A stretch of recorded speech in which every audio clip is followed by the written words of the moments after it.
BSc part first हमने पिछले turn पर मैक्सिमम मिनिमा को डिस्कस किया था और हम थोड़ा सा उसको रिपीट करते हुए मैक्सिमम मिनिमा को जो डिस्कस किया था उसके एक दो एग्जाम्पल्स पर हम डिस्कस करेंगे।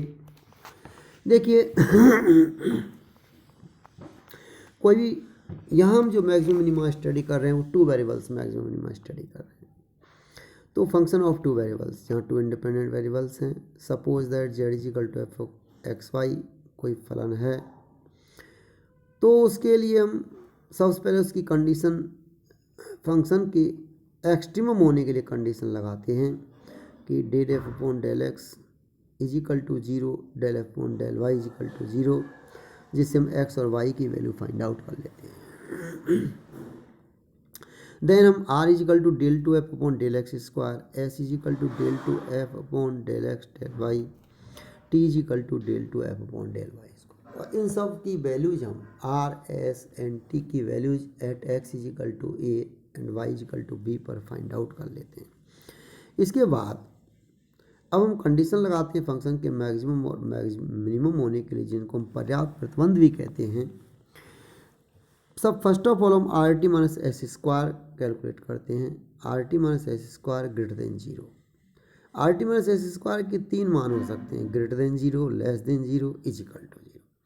यदि R T minus S square less than zero है तो फंक्शन कोई भी एक्सट्रीमम वैल्यू नहीं रखता है। R T minus S square is equal to zero है तो डाउटफुल सिचुएशन है, नीड टू फर्दर इन्वेस्टिगेट की ज़रूरत होती है। और यदि R T minus S square greater than zero है तो अब हम इसके दो केस डिस्कस करेंगे कि if R greater than zero है तो function F of F X Y at x equal to A Y equal to B पर मिनिमम वैल्यू रखता है।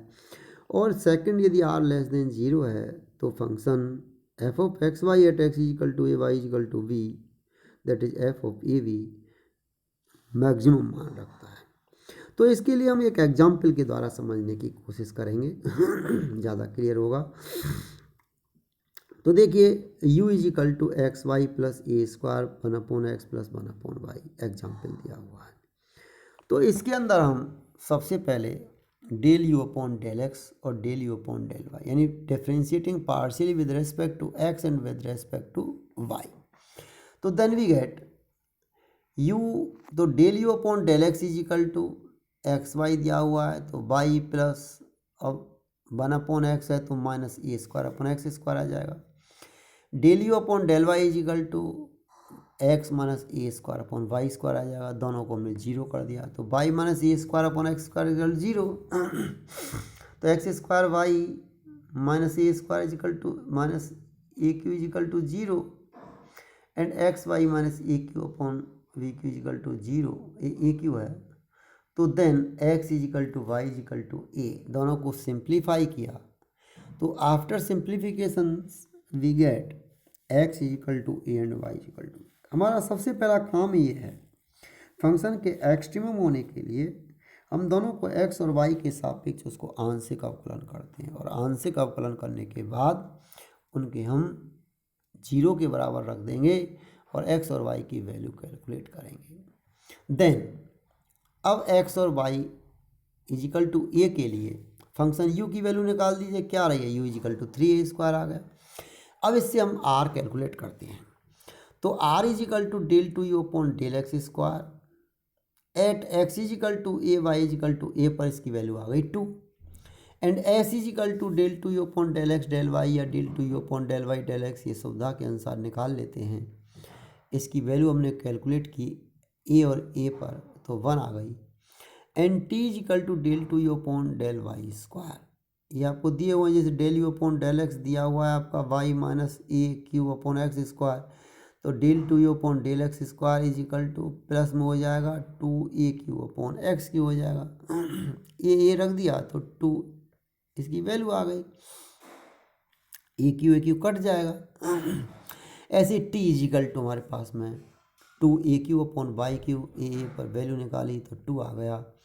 देन अब हमने R T minus S square निकाला तो आर 4t2 तो 4 minus 1 is equal to 3 greater than 0, R is equal to T greater than 0 अतः फलन का जो u का मान है 3a² कैसा होगा, न्यूनतम होगा।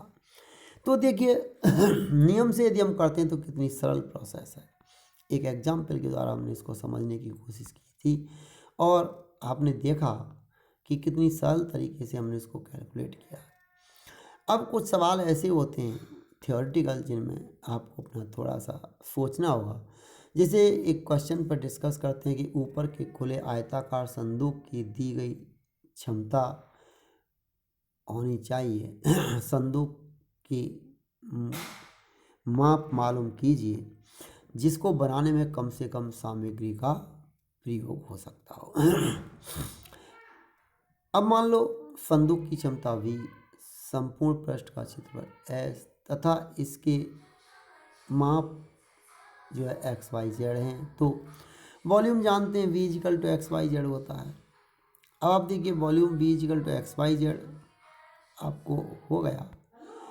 अब हम इसका जो सरफेस है संपूर्ण पृष्ठ क्षेत्रफल कितना है, इसका s है। तो अब इसका संपूर्ण पृष्ठ क्षेत्रफल हम इसका s लिख लेते हैं। तो उसके बाद हमको इसको संदूक बनाने के लिए चाहिए। तो यहाँ हम del s upon del x is equal to 0 निकालेंगे। तो दोनों ही कंडीशंस में और ऐसे ही उसको निकालेंगे। तो और ये जो आपके लिए रेक्टेंगल बेस पर ली है, इसकी लंबाई हमने इसमें लिख दी। तो यहाँ ये ध्यान रखिए संपूर्ण क्षेत्रफल लेकर के इसको और फिर इसको कैलकुलेट कर देंगे मैक्सिमम मिनिमा की इसमें कंडीशन लगा देंगे और उससे हमें इसकी लेंथ कैलकुलेट हो जाएंगी।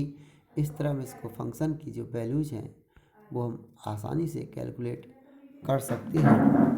देखिए थोड़ा सा इसको डिस्कस करेंगे एग्जाम्पल को। यहाँ इसकी लेंथ को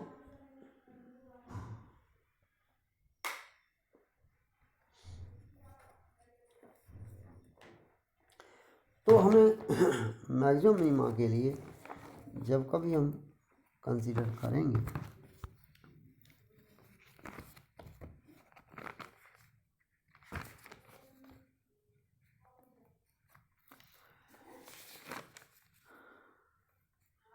ऊपर से खुले हुए आयताकार संदूक के लिए, तो देखिए यहाँ इसके लिए तो s इजिकल टू क्या हो जाएगा, क्योंकि ऊपर से खुला हुआ है x और y तो इसमें आएंगे नहीं, तो एक्स वाई एक बार आएगा प्लस 2yz प्लस 2zx।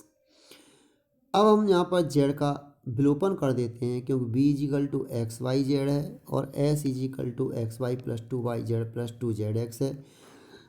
तीन वेरिएबल्स ना लेकर के एक ही वेरिएबल दो वेरिएबल्स पे काम करेंगे। तो s इजिकल टू जेड का विलोपन कर दिया एक और दो से, तो s equal to x Y plus 2b bracket में 1/x प्लस 1/y।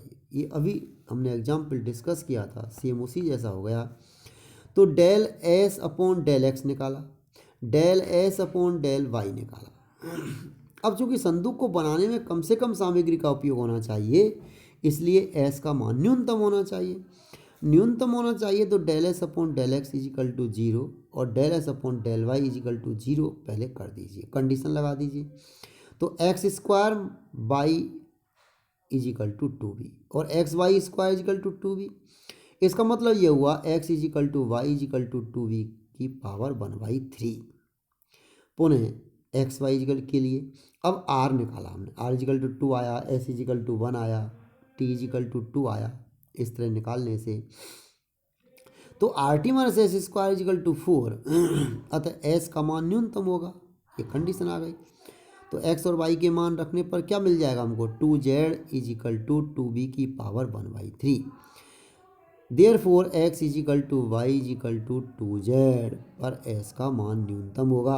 अब माप आ गई, कुछ भी मान रख दीजिए, एक्स का मान जो रखेंगे वाई का कैलकुलेट हो गया, जेड का हो गया।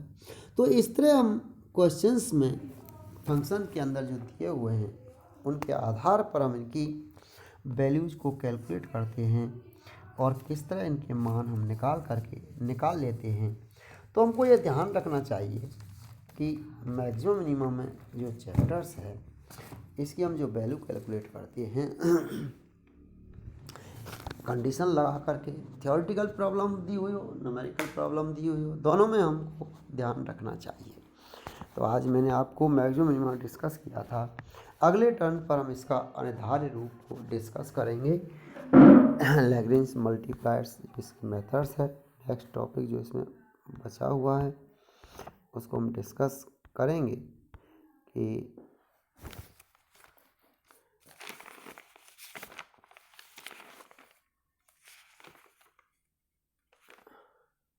लैग्रेंज मेथड ऑफ अनडिटरमिनेड मल्टीप्लायर्स, अनधारे गुणांकों की विधि, और आपका चैप्टर फिनिश हो जाएगा। फिर हम अगले टर्म पर इंटीग्रल शुरू करेंगे, इंटीग्रल कैलकुलस पढ़ाएंगे। तो आप इस वीडियो को ध्यान से देखें, पढ़ें। कोई भी चीज़ आपको यदि समझ में नहीं आती है तो निश्चित रूप से आप पूछें।